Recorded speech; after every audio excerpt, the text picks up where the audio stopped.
الحمدللہ رب العالمین والصلاة والسلام علی سید المرسلین اما بعد فاعوذ باللہ من الشیطان الرجیم بسم اللہ الرحمن الرحیم۔ پڑھیے الصلاة والسلام علیک یا رسول اللہ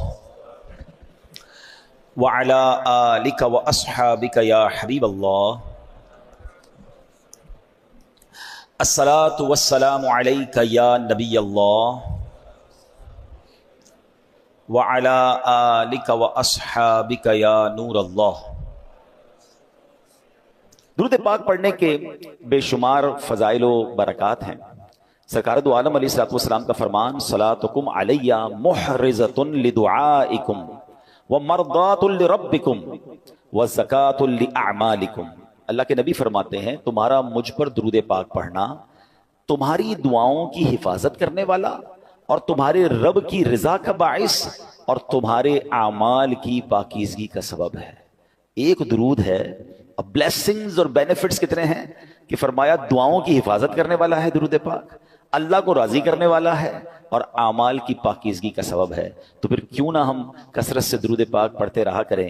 برسے گی رحمت شہ ابرار بالیقین، برسے گی رحمت شہ ابرار بالیقین، مٹ جائے گا گناہوں کا کاجل درود پڑھ، عشق نبی میں جھوم کے پڑھتے رہو مدام، گرچہ کوئی کہے تجھے پاگل درود پڑھ، دنیا کی الجھنوں سے ملے گی تجھے نجات، گر چاہیے نجات مسلسل درود پڑھ۔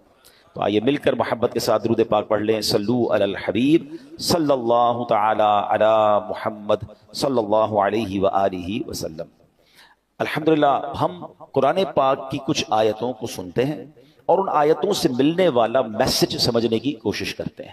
آج قرآن پاک کا پارہ ہے 11 سورہ یونس، آیت نمبر 87 کی تلاوت سنیں گے اور اس کے تحت کچھ میسج آف قرآن انڈرسٹینڈ کرنے کی کوشش کریں گے۔ اللہ قرآن میں ارشاد فرماتا ہے وَأَوْحَيْنَا إِلَى مُوسَى وَأَخِيهِ أَن تَبَوَّآ لِقَوْمِكُمَا بِمِصْرَ بُيُوتًا وَاجْعَلُوا بُيُوتَكُمْ قِبْلَةً وَأَقِيمُوا الصَّلَاةَ وَبَشِّرِ الْمُؤْمِنِينَ۔ یہ ایک ایسی کمال کی آیت ہے کہ اس آیت میں ہم سب کو اپنے گھر کا انوائرمنٹ کیسا رکھنا ہے وہ گائیڈ کیا گیا ہے۔ آج گھر کی ڈیزائننگ کیسی ہو، گھر کی کلر اسکیم کیسی ہو، گھر کا فرنیچر کیسا ہو، ایمبیانس کیسا ہو، ایلیویشن کیسا ہو، اس پر بہت ڈسکس ہوتی ہے۔ گھر کے اندر ماحول کیسا ہو، گھر والوں کا آپس میں انٹریکشن کیسا ہو، ہماری شریعت ہمارا قرآن ہم سے کیا چاہتا ہے۔ Actually this is today's topic, ٹھیک ہے۔ اب ذرا پہلے اس کا ترجمہ سن لیجئے۔ اللہ قرآن مجید میں ارشاد فرماتا ہے، آسان ترجمہ قرآن کنز العرفان، اور ہم نے موسیٰ اور اس کے بھائی کو وحی بھیجی کہ مصر میں اپنی قوم کے لیے مکانات بناؤ اور اپنے گھروں کو نماز کی جگہ بناؤ اور نماز قائم رکھو اور مسلمانوں کو خوشخبری سناؤ۔ سبحان اللہ۔ تو پتہ چلا کہ یہ قرآن نے جو حضرت موسیٰ علیہ الصلوۃ والسلام کو اللہ کا کریم نے جو یوں سمجھیے آرڈر دیا یا اس کی گائیڈ لائن دی وہ کیا ہے، انشاءاللہ اس کو ہم سمجھتے ہیں۔ پہلے ایک بات سمجھ لیجئے کہ اللہ کریم کی ہمارے پاس ہم پر کروڑوں نعمتیں ہیں، ایک اہم ترین نعمت ہمارا گھر بھی ہے۔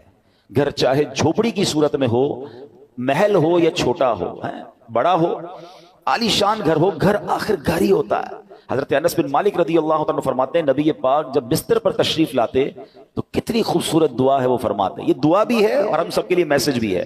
اللہ کے نبی دعا فرماتے الحمدللہ الذی اطعمنا وسقانا وکفانا۔ ترجمہ کیا ہے؟ سب تعریف اللہ پاک کے لیے ہیں جس نے ہمیں کھلایا پلایا، ہماری ضرورت پوری فرمائی اور ہمیں ٹھکانہ عطا فرمایا۔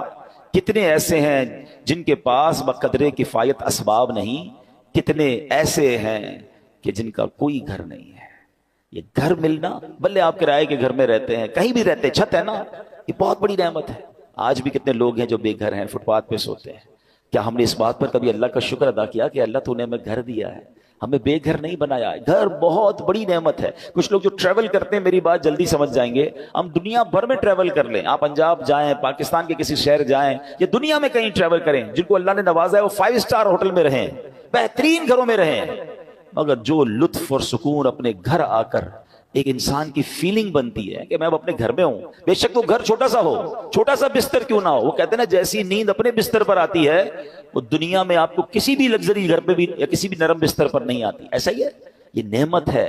اپنے گھر میں آ کر بندہ ایک سیکیورٹی فیل کرتا ہے. اب ذرا اس بات کو سمجھیے کہ اللہ کریم نے ہم پر احسان کتنے کیے ہیں. اس دنیا میں کتنے جانور، موذی کیڑے، سانپ، بچھو، شیر جو انسانوں کو تکلیف پہنچانے والے ہیں، اگر وہ ہمارے گھروں کی طرف، ہمارے محلوں میں آ جائیں تو کتنا بڑا مشکل ہو جائے گی. گھر سے نکلنا مشکل ہو جائے گا نا. مگر کوئی تو ہے نا جس نے ان سب کو ہماری آبادیوں سے روک رکھا ہے. رائٹ لیفٹ کئی جگہوں پر یہ جانور پائے جاتے ہیں، آس پاس جنگلات ہیں شہروں کے آس پاس، مگر وہ آبادیوں کی طرف نہیں آتے.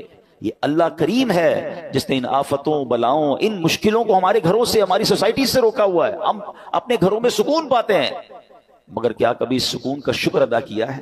نبی پاک کی اس دعا کا ایک جو چھوٹا سا حصہ ہے نا، اس کو بار بار پڑھتے رہا کریں. الحمدللہ الذی کفانا و آوانا. مل کر پڑھ لیں، الحمدللہ الذی کفانا و آوانا. اس کا معنی کیا ہے؟ تمام تعریفیں اس اللہ کے لیے ہیں جو جس نے ہماری ضروریات پوری فرمائی اور ہمیں ٹھکانہ عطا فرمایا. ہم اللہ سے دعا کرتے ہیں، اللہ ہمیں اپنے گھر میں اور برکتیں نصیب فرما، ہمارے گھر میں ہماری حفاظت فرما، ہمارے گھر والوں پر رحمت کی نظر فرما. اے اللہ دنیا میں ٹھکانہ دیا ہے، جنت میں بھی ٹھکانہ عطا فرما. شکر ادا کرو گے نا، کہتے ہیں نا لئن شکرتم لازیدنکم، تم میرا شکر ادا کرو گے میں تمہیں اور عطا کروں گا.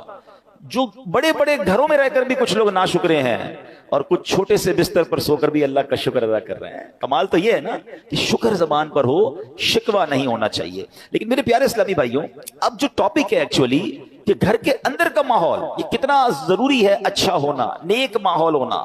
نبی پاک کی حدیث ہے سلامت الرجل فی الفتنہ ان یلزم بیتہ.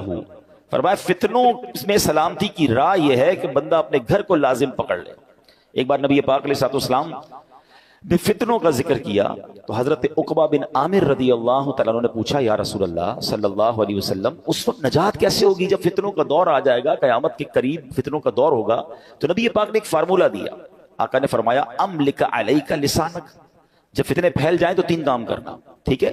اپنی زبان کو اپنے قابو میں رکھو. ولیسعک بیتک، تمہارا گھر تمہیں کافی ہو، زیادہ باہر نہ نکلو، گھر کے اندر وقت گزارو. پھر فرمایا وابکی علی خطیئتک، اپنی خطاؤں پر آنسو بہاتے رہو. فتنوں کا دور ہو تو اپنی زبان قابو میں رکھنی ہے، اپنے گناہوں پر رو رو کر معافی مانگتے رہیں اور اپنے گھر میں رہیں. اچھا یہ تو حدیث پاک ہے. اب علماء فرماتے ہیں کہ یہ شاید ہمارے معاشرے کے لحاظ سے یہ حدیث اس طرح امپلیمنٹ نہیں ہو پاتی، کیونکہ آج کئی لوگوں کے گھروں کا ماحول ایسا ہے کہ بندہ باہر رہے تو شاید فتنوں سے بچا رہے. گھر کے اندر لڑائی ہے، جھگڑے ہیں، امن و سکون نہیں ہے. گھر میں پہنچتے ہی دروازہ بند کر کے انسان وہ گناہ کر رہا ہے کہ جو باہر نہیں کرتا. باہر پورا دن بعض اوقات کام کاج میں بیزی ہے تو ان گناہوں کا موقع نہیں مل رہا، مگر گھر کے اندر جا کر جب اپنے روم میں ہے تو اب جناب اس کو وہ کچھ کرنے کا موقع مل رہا ہے جو اللہ کو ناراض کرنے والا کام ہے. نبی پاک تو فرما رہے فتنوں کے دور میں گھر کو لازم پکڑ لو. مگر کیا گھر ایسا بنایا ہم نے کہ جو فتنوں سے محفوظ ہو؟ کئی گھر ایسے ہیں جہاں غیبتوں کا بازار ہے، کئی ایسے ہیں جہاں ماں باپ کے ساتھ بچوں کی بدتمیزیاں ہیں، کئی ایسے ہیں جہاں بھائی بہن ایک دوسرے کے خلاف بیٹھے ہیں. گھر کے اندر جاتے ہی جناب فیملی کے اندر ایک ایسا ماحول بنا ہوا ہے کہ وہاں ایک دوسرے کی غیبتیں ہو رہی ہیں. نہیں، گھر تو فتنوں سے بچنے کی جگہ تھی، گھر تو سکون کی جگہ تھی. گھر تو ایسا ہونا چاہیے کہ گھر میں جائے تو بندہ سوچے میں رحمت والی جگہ پر آ گیا ہوں. مگر کیا ہم نے اپنے گھر کے انوائرمنٹ کو ایسا بنایا کہ جس کو اللہ کریم نے قرآن میں ارشاد فرمایا؟ آپ کو پتہ ہے جب قیامت کا دن ہوگا تو کچھ خوش نصیب وہ ہوں گے جنہیں سیدھے ہاتھ میں نامہ اعمال دیا جائے گا. ہم اللہ سے دعا کرتے ہیں کہ ان خوش نصیبوں میں ہمیں بھی شامل فرما. مگر کچھ مجرم وہ ہوں گے جن سے رب ناراض ہوگا، اس کو اس کے الٹے ہاتھ میں پیٹھ پیچھے اس کو نامہ اعمال دیا جائے گا اور یہ بندہ اس دن موت مانگے گا مگر اسے موت ملے گی نہیں. پھر اسے جہنم کی بھڑکتی ہوئی آگ میں ڈال دیا جائے گا. اس شخص کا جرم پتہ کیا ہوگا؟ قرآن کہتا ہے انہو کان فی اہلہ مسرورا، یعنی بے شک وہ اپنے گھر والوں میں خوش تھا. گھر والوں میں خوش تھا، یہ جرم تھا. اس کی تفسیر میں علماء نے فرمایا کہ اپنے گھر والوں کے ساتھ گھر کے اندر خواہشوں، شہوتوں، غرور و تکبر میں مبتلا رہتا تھا. گھریلو خوشیوں میں ایسا مگن تھا کہ آخرت کو بھول چکا تھا. لہٰذا نہ خود اس نے اچھے عمل کیے، نہ گھر والوں کو اچھے اعمال کی ترغیب دلائی. یوں ہی گناہوں میں مصروف رہ کر موت کے گھاٹ اتر گیا. آج کتنے ایسے ہیں جن کے گھروں میں نمازیں ہیں، کتنے ایسے ہیں جن کے گھروں میں عبادت ہے. گھر والوں کی کیا دین کی طرف کوئی تبلیغ کی؟ کیا گھر میں نمازوں کا ماحول ہے؟ یا کیا بچوں میں قرآن و سنت کی ترکیب ہے؟ یا گھر کے اندر کسی کو پتہ ہی کچھ نہیں ہے؟ اب بھی ایسے کئی گھر ہیں جن کے گھروں میں اسلامی تہوار آتا ہے تب بھی بچوں کو، فیملی کو پتہ نہیں ہوتا، کیونکہ وہ اپنی زندگی میں مگن ہے. اور جو گھر کا سربراہ ہے اس کو بھی اس کی فکر نہیں ہے۔ میں آپ کو ایک مسلمان گھرانے کا واقعہ بتاتا ہوں، پاکستان کا تو نہیں ہے لیکن انفارچونیٹلی جتنا تیزی سے ہمارے وطن میں ماڈرنزم اور دین سے دوری والا ماحول بنتا جا رہا ہے اور گھر کے بڑوں کو فکر بھی نہیں ہے، یہ دور نہیں دن آپ پاکستان میں بھی یہ دیکھیں۔ یو کے کا واقعہ، ایک بھائی ٹریول پر گیا، والد کی طبیعت خراب تھی تو واپس آیا، تو کچھ دنوں بعد واپس آیا، والد صاحب گھر میں نہیں تھے، چھوٹا بھائی تھا جو اپنی گیمز میں اور اپنے موبائل میں کمپیوٹر میں، جو آج کا ایک نوجوان کا سٹائل ہے کہ لگا رہتا تھا۔ تو کہا والد صاحب کہاں ہیں؟ کہا والد صاحب کی تو ڈیتھ ہو گئی تھی۔ تو کہا مجھے انفارم کیوں نہیں کیا؟ کہا آپ بزنس ٹرپ پہ تھے۔ میں نے کہا کیا ضرورت ہے ڈسٹرب کرنے کی، فیونرل کرنا تھا، ان کا آخری رسومات ادا کرنی تھی، میں نے کر دی۔ تو کہا تم نے کیسے آخری رسومات ادا کی؟ جنازہ کدھر ہوا؟ کون سے قبرستان میں دفنایا؟ تو کہا جنازہ بھی کرنا ہوتا ہے۔ میں تو گوگل پہ گیا، سرچ کیا کہ فیونرل کیسے ہوتا ہے، کسی کا ڈیتھ ہو جائے تو what we have to do.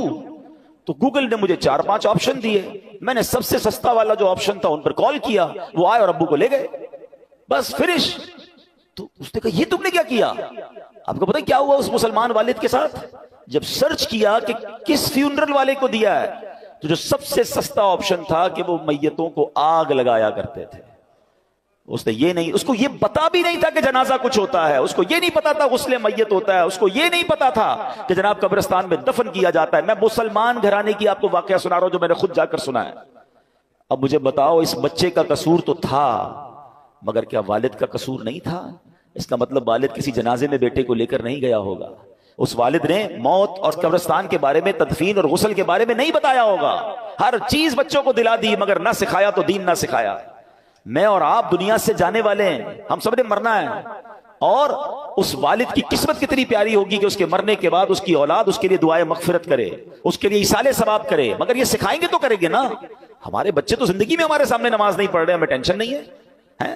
میں سچ بتاؤں آپ کو، زندگی میں کچھ کر سکیں یا نہ کر سکیں، اپنے بچوں کو کسی طرح 5 وقت کا نمازی بنا جائیے گا۔ پہلے تو خود بننا پڑے گا نا اس کے لیے۔ والد وہ بچہ دیکھتا ہے ابو رمضان میں نمازیں پڑھتے ہیں، اس کے بعد تو میرے والد بھی جمعے کی پڑھ لے تو بڑی بات ہے، تو بچے کو بھی آپ ایکچولی ہم اپنے بچوں کو پریکٹیکلی پریکٹس کرا رہے ہیں کہ بیٹا نماز تو جمعے کی پڑھنی ہوتی ہے، باقی ضروری نہیں ہے۔ تو آپ سوچیں ہم خود تو دین سے دور کر رہے ہیں، ہم نے گھر میں کون سا ماحول بنایا ہے؟ ورنہ یقین کریں خوش نصیب ہے وہ والد، اگر اس کی اولاد نمازی بن جائے نا، تو آپ کہیں نہ کہیں کہ بیٹا مرنے کے بعد دعا کرنا، وہ دن میں 5 بار باوضو ہو کر قبلہ رو بیٹھ کر اتحیات کے عالم میں کئی بار کیا کہے گا؟ ربنا اغفر لی ولوالدی وللمؤمنین یوم یقوم الحساب۔ ہائے اور کیا چاہیے اس والد کو قبر میں کہ فجر ہو تو اس کا بیٹا، اس کی بیٹی، اس کے بچے دعا کر رہے ہیں، اے اللہ میرے ماں باپ کو بخش دے، ظہر میں دعا کر رہے ہیں، عصر میں دعا کر رہے ہیں، مگر گھر میں نمازوں کا ماحول ہی نہیں ہے۔ عید کی نماز پڑھ لی تو پڑھ لی، اب تو جمعے کی نماز بھی لوگوں کی سنا ہے قضا ہونے لگ گئی۔ nobody have tension، اپنے لیے بھی ٹینشن نہیں ہے، بچوں کے لیے بھی نہیں ہے۔